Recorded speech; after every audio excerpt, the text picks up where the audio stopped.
So let's talk about a match that people are going to be talking about for years, maybe even decades. I'm talking about the 2025 Roland-Garros final between Carlos Alcaraz and Jannik Sinner. Honestly, this was so much more than just a tennis match.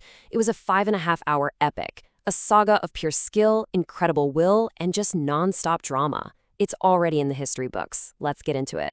And hey, don't just take my word for it. The renowned coach Patrick Mouratoglou came right out and said it. This was one of the top 5 finals of all time. No doubt about it. We're not just throwing that term around lightly. We're putting this match right up there with the absolute greatest classics the sport has ever seen. The level of play, the intensity, it was just on another planet.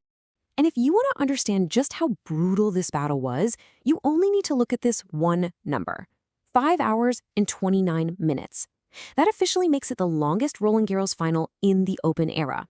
I mean, can you even imagine the physical and mental stamina it takes to compete at your absolute peak for that long? It is just staggering. All right, so here's our game plan for breaking down this masterpiece. First, we're going to look at the stats that prove just how epic this thing was. Then, we're doing a full SWOT analysis. Strengths, weaknesses on both Alcaraz, the creative maverick, and Sinner, the powerhouse machine. Then, we'll get to the real juicy stuff, the mental battlefield, where this match was really won and lost. And finally, we'll zoom out and talk about what this incredible rivalry means for what looks like tennis's new golden era. Okay, first up, the epic. To really truly appreciate what we saw, we have to understand the razor-thin margins and the historic stakes that were on the line from the very first ball to the very last. I mean, just look at this slide. It tells such an incredible story. This was the first ever Grand Slam final between two players born in the 2000s, a real, true changing of the guard. Together, they hit a massive 123 winners. Alcaraz literally stared defeat in the face and saved 3 championship points. And get this is the craziest part for me. Sinner actually won more total points, 193 to 192, 1 single point. And somehow, it was Alcaraz who walked away with the trophy, keeping his perfect Grand Slam final record alive at 5-0. All right, let's get into our first player breakdown, and we have to start with the champion, Carlos Alcaraz. To really get why he won, we need to analyze the unique mix of strengths and weaknesses that were on full display in this final. So what is it that makes Alcaraz a champion? It's more than just the flashy shots, you know? It's those things you can't really measure. The fire, the nerve, that just seem to ignite when the pressure is at its absolute boiling point. For him, the biggest factor is his mind. It's like Mouratoglou said, whenever Alcaraz feels like he's about to lose, his game just jumps to a whole other dimension. That's his mental fortitude. And he combines that toughness with this incredible all-court creativity, right? The drop shots, the rushes to the net, he's always trying to throw you off your rhythm.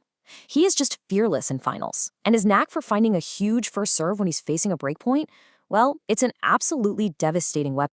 But, of course, nobody's perfect.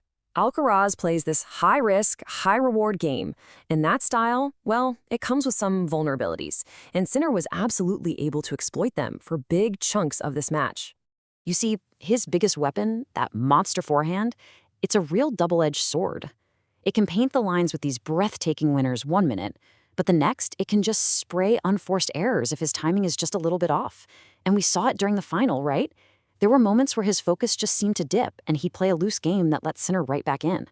It's kind of the price he pays for playing his creative, super aggressive brand of tennis. Okay, let's flip the coin and talk about the man on the other side of the net, the world number 1, Jannik Sinner. In so many ways, he's the total opposite of Alcaraz. He's this relentless baseline machine, basically designed to push you past your breaking point. Sinner's game is built on 2 things: suffocating power and consistency that's just off the charts. He forces you to play at this uncomfortable, punishing pace from the first ball to the last, and it gives you absolutely nothing for free. His game is pure baseline dominance. He takes the ball so incredibly early, hitting with just this relentless power and depth that basically pins you 10 feet behind the baseline. His consistency is like a machine. His average level is so high that he almost never gives you cheap points. And mentally, he's known as the Iceman, always cool, calm, and collected. Oh, and that backhand is just a laser beam he uses to control the entire court. So, you hear all that and you think, okay, how do you even beat this guy? Well, in a match of this scale, even the tiniest little chinks in the armor can become massive cracks when the pressure really gets turned up.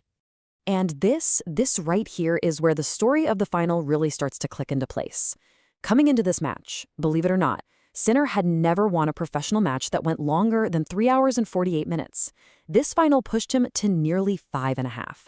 And you can see how that endurance factor connects directly to the second point. He had trouble closing. 3 different times in this match, he served for a set and got broken. And that pattern, well, it ended up being absolutely decisive. Okay, so this brings us to the real heart of our breakdown, the mental battlefield. Because this match wasn't won with forehands and backhands. No, it was won and lost in that 6 inches between the ears. Patrick Mouratoglou, again, just nailed it. He said, in a match like this, it stops being about the tennis. When 2 guys are this evenly matched, when the physical battle is this grueling, it just becomes a pure test of who is psychologically stronger. It's about resilience, and it's about belief. So let's just relive this for a second, because this is the single most important sequence of the entire final. Sinner's up 5-3 in the 4th set. He's serving for the championship. He gets to love 40, 3 championship points. Game over, right? It's done? Nope. This is where that Alcaraz champion mentality just took over. He saves all 3 points with unbelievable nerve. He breaks Sinner's serve, and then he just storms through the tiebreak to force a 5th set. It was a straight-up miracle. And that's really the core difference between them, isn't it? When Alcaraz was facing elimination, he didn't just survive, he thrived. He took his game to another stratosphere.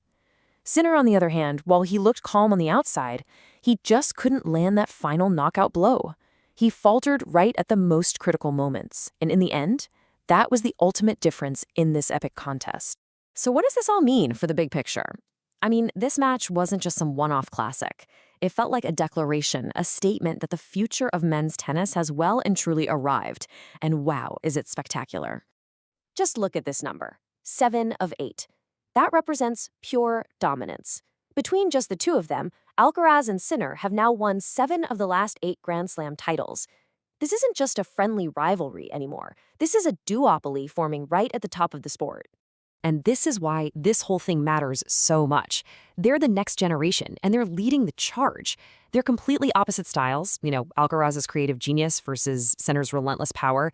It just makes for the most compelling tennis imaginable. Mouratoglou even made the argument that, just in terms of pure tennis level, this final might have been higher than any in history. They aren't just the future anymore. They are the now, and they are carrying the sport into a brand new, thrilling era. So let's leave you with this thought to chew on. After a final of that quality, with 2 young superstars who are really just getting started, you have to wonder, after the legendary era of the Big Three, is it possible that the Alcaraz-Sinner rivalry is about to give us an era that's even more compelling? It's a fascinating question. Thanks for tuning in.